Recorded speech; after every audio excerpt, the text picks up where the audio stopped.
आप लोगों ने KGF मूवी तो देखी होगी, जहाँ कोई एक बार आ गया तो वापस नहीं जा सकता। लेकिन वो मूवी थी और जो मैं बताने जा रहा हूँ वो रियलिटी है। तो ये है La Rinconada, the closest inhabited planet to the sky on earth. ये दुनिया की सबसे ऊंची रहने वाली लोकेशन है। यहाँ पर लोग बादलों के ऊपर रहते हैं और इस परमानेंट सेटलमेंट की हाइट 16,700 फीट है। मतलब इसकी और माउंट कैलाश की हाइट में सिर्फ 5,000 फीट का अंतर है। काफ़ी कम डिफरेंस है जो कि मतलब आप लोग सोच रहे होंगे कि क्या अच्छी जगह होगी, क्या व्यू देखने को मिलेगा। लेकिन रियलिटी तो कुछ ऐसी है कि ये जगह मौत से भी ज़्यादा बदतर है। Just like hell. ये एक ऐसी जगह है जहाँ जाना कोई पसंद नहीं करता, लेकिन पैसे की मजबूरी या नीड लोगों को यहाँ खींच लाती है। इमेजिन करो, समर चल रहा है, हर जगह बारिश हो रही है, हर जगह ग्रीनरी है, लेकिन यहाँ पर ज़मीन फ्रोज़न होती है। ये एक ऐसी जगह है जहाँ पर टेम्परेचर रात को -15 डिग्री तक गिर जाता है। कहते हैं कि ह्यूमैनिटी हर एक इंसान में होती है, लेकिन जब बात अपने सर्वाइवल की आती है तो इंसान ह्यूमैनिटी साइड रखकर अपने सर्वाइवल के लिए, अपने को बचाने के लिए कुछ भी कर सकता है। वैसे ऐसे काफ़ी सारे लोग हैं जिनको अपनी लाइफ से ये प्रॉब्लम है कि लाइफ में मज़ा नहीं है। थोड़ा टाइम रुक कर ही वीडियो देख लो, श्योरिटी मैं देता हूँ कि आपका पर्सपेक्टिव चेंज हो जाएगा। अकॉर्डिंग टू नेशनल ज्योग्राफिक 2001 से लेकर 2009 तक पॉपुलेशन काफ़ी बढ़ गई थी। एस्टीमेट के अकॉर्डिंग एक छोटे से गोल्ड प्रोस्पेक्टर कैंप से पॉपुलेशन 30,000 तक पहुंच गई थी, क्योंकि गोल्ड की प्राइस उस टाइम पर 235% बढ़ गई थी। लेकिन 2007 से लेकर 2017 के सेंसस में ये नंबर कभी रिफ्लेक्ट नहीं हुआ।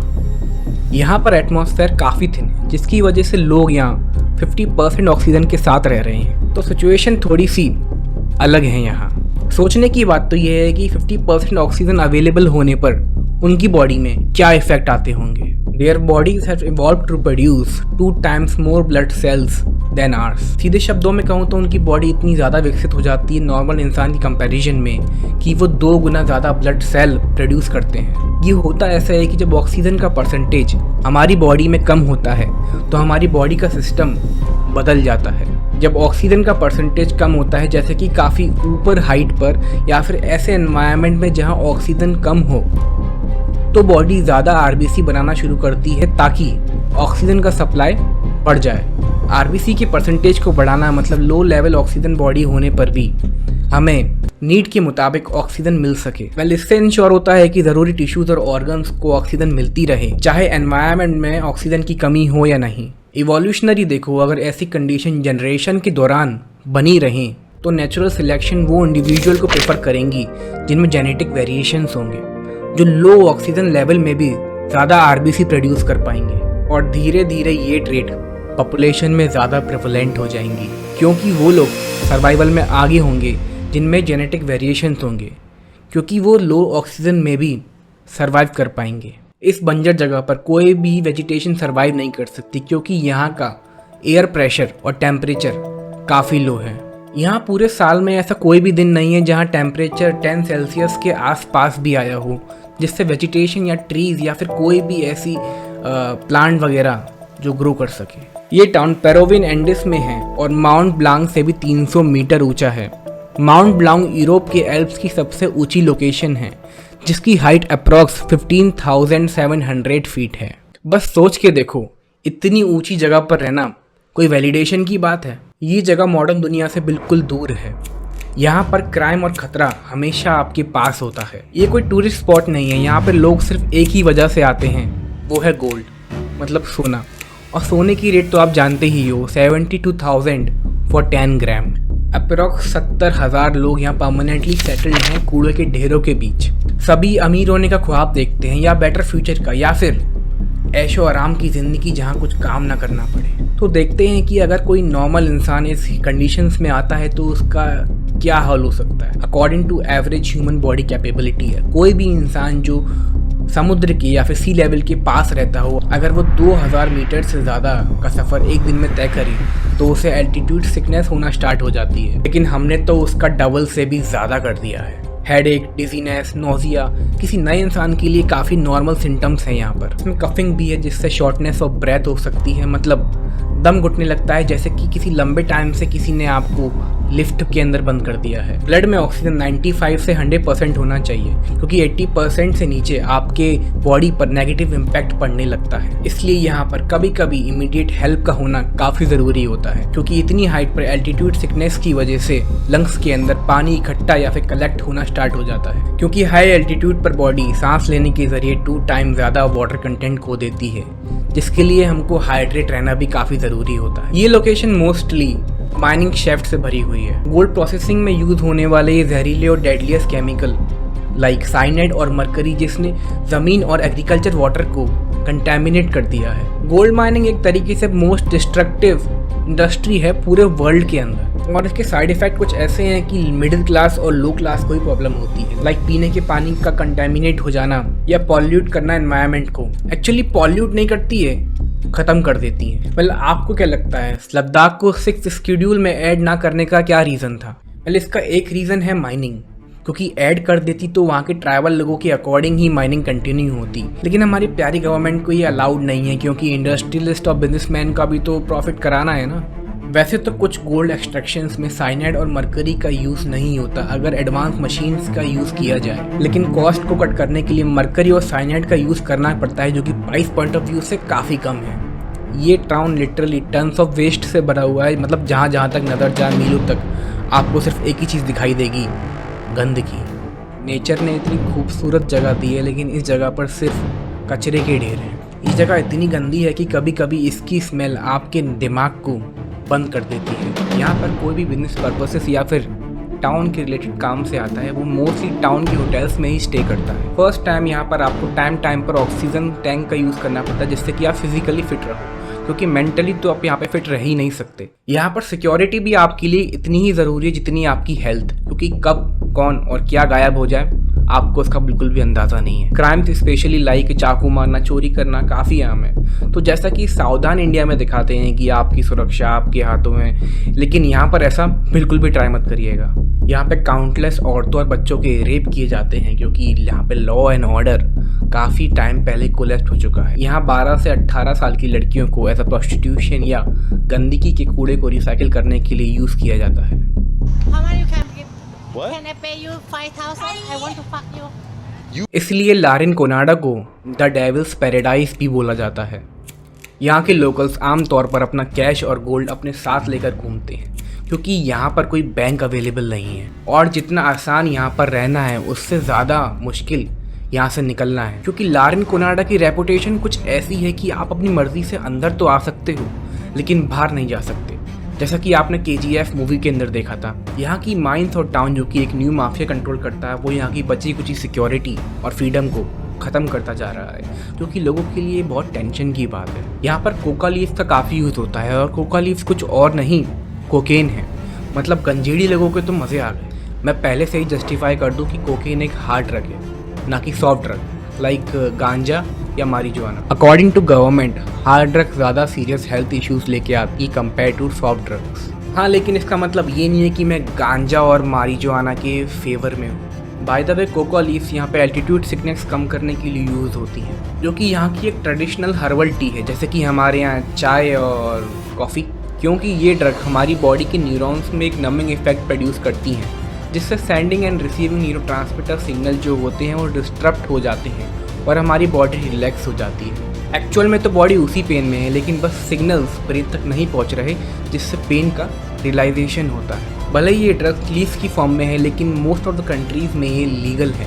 लेकिन इसका मतलब ये नहीं कि यूज़ नहीं होती हैं, बट लीगली नहीं। इसीलिए ये कोका लीव्स इस कंट्रीज से अदर कंट्रीज़ में इलीगली डिस्ट्रीब्यूट होती हैं। लोग यहाँ पर बिना किसी इलेक्ट्रिसिटी और बिना हीटिंग मैकेनिज्म के रहते हैं, वो भी -15 डिग्री सेल्सियस में। यहाँ के घरों में किचन और बाथरूम की फैसिलिटी का तो नामो निशान ही नहीं है, और हज़ारों लोग यहाँ पे सेम पब्लिक टॉयलेट और बाथरूम का यूज़ करते हैं अपनी पर्सनल नीड के लिए। डेली यहाँ हज़ारों लोग यहाँ पे अपना कूड़ा मतलब गार्बेज रोड पर डायरेक्ट फेंक देते हैं, जैसे कि हमारे इंडिया के अंदर होता है। क्योंकि यहाँ कोई गवर्नमेंट नहीं है, तो गवर्नमेंट की तरफ से कोई सर्विसेज भी नहीं, जिसकी वजह से वो कूड़ा डंपिंग साइट पे डाला जाए। सबसे बड़ी प्रॉब्लम तो ये है कि यहाँ का सीवेज सिस्टम जो यहाँ पर पानी होता है, सीवेज मतलब गंदा पानी, वो ओपनली रोडों पर फैला होता है। मतलब इससे ज़्यादा साफ और बेटर तो जानवर अपने घर को रखते हैं। लेकिन आयरनी तो ये है कि जहाँ पर बड़े बड़े कूड़ों के ढेर हैं, वहाँ पे लिखा हुआ है कि डू नॉट लिटर, मतलब कूड़ा यहाँ मत फेंको एंड वेलकम टू लारिनकोनाडा। हर सुबह वर्कर्स कई किलोमीटर चल के यहाँ पर माइंस में पहुँचते हैं टनल्स में काम करने के लिए। ये टनल्स डेंजरस गैसेस से भरी होती हैं और काम करने की कंडीशन तो डरा देने वाली होती है। जैसा कि मैंने बताया था कि ये माइंस और टाउन इलीगल कंपनीज कंट्रोल करती हैं, जस्ट लाइक KGF। तो अगर कोई भी माइंस या टनल्स के पास एंटर करने की कोशिश करे विदाउट परमिशन तो उसे डायरेक्ट शूट करने का ऑर्डर है। यहाँ की एक अजीब ऑर्थोडॉक्स या पुरानी थिंकिंग है कि womens are forbidden to work in mines, मतलब विमेंस माइंस के अंदर काम नहीं कर सकती। अकॉर्डिंग टू लोकल बिलीव, कहते हैं कि जो स्लीपिंग ब्यूटी होती है वो जेलस हो जाती है अगर कोई भी औरत उनके सोने को छुए, और अजीब तरह के नेचुरल डिजास्टर्स आने लगते हैं। मतलब इस तरह की सोच कोई कैसे रख सकता है 21वीं सेंचुरी के अंदर। तो ये नज़ारा है अंदर की माइंस का। यह माइंस के पास कुछ फिगर्स बने हुए हैं जहाँ पर ये decorated fruits, dried flowers, alcohol bottle represent करते हैं वहाँ के माउंटेन गॉड को। मतलब क्या ही अंधविश्वास चल रहा है। वर्कर्स यहाँ पे आते हैं, गॉड से प्रे करते हैं अपनी प्रोटेक्शन के लिए किसी भी एक्सीडेंट से। बट लाइफ की रियलिटी को तो आप जानते हो, जैसा हम सोचते हैं वैसा कभी भी नहीं होता।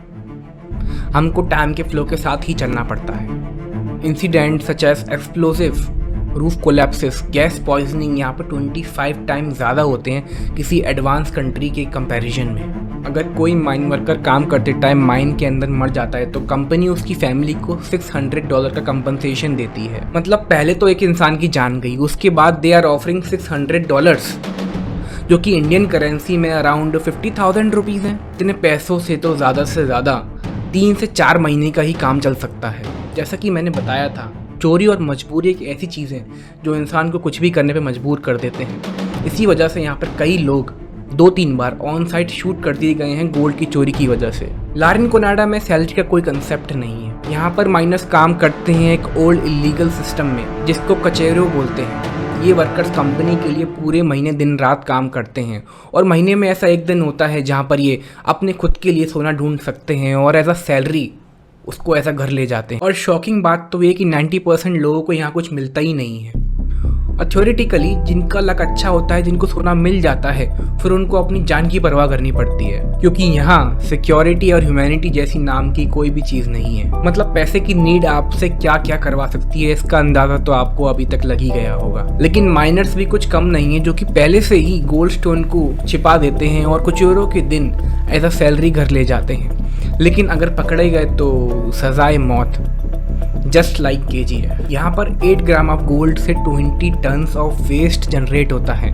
तो मतलब समझ सकते हैं कि यहाँ का प्रोडक्शन कितना ज़्यादा ख़राब है। और इसके ज़्यादा वेस्ट की वजह से माउंटेन के टॉप पर एक एसिड लेक फॉर्म हो गई है जो कि काफ़ी डेंजरस और पूरे वाटर को कंटेमिनेट कर रही है, क्योंकि इन रॉक्स में ज़्यादा परसेंटेज में आयरन सल्फेट होता है जिसका ऑक्सीडेशन हो जाता है जब वो एयर और वाटर के कॉन्टेक्ट में आता है, जिससे एक रेड डीप कलर फॉर्म होता है।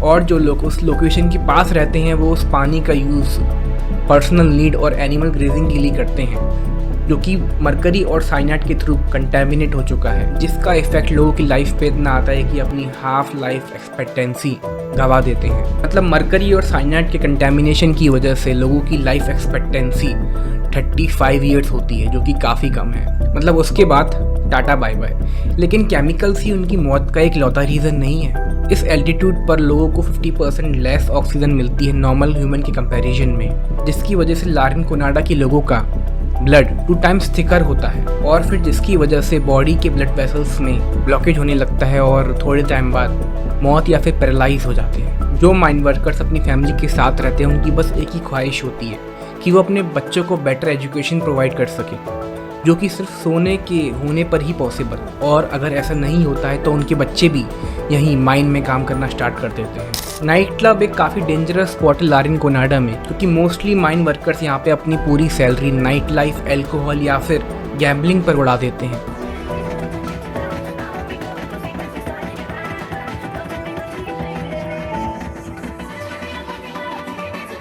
इसलिए अगर यहाँ की कंडीशंस या फिर सिचुएशन नहीं मारती लोगों को तो यहाँ की गैम्बलिंग या एड्स मार देती है।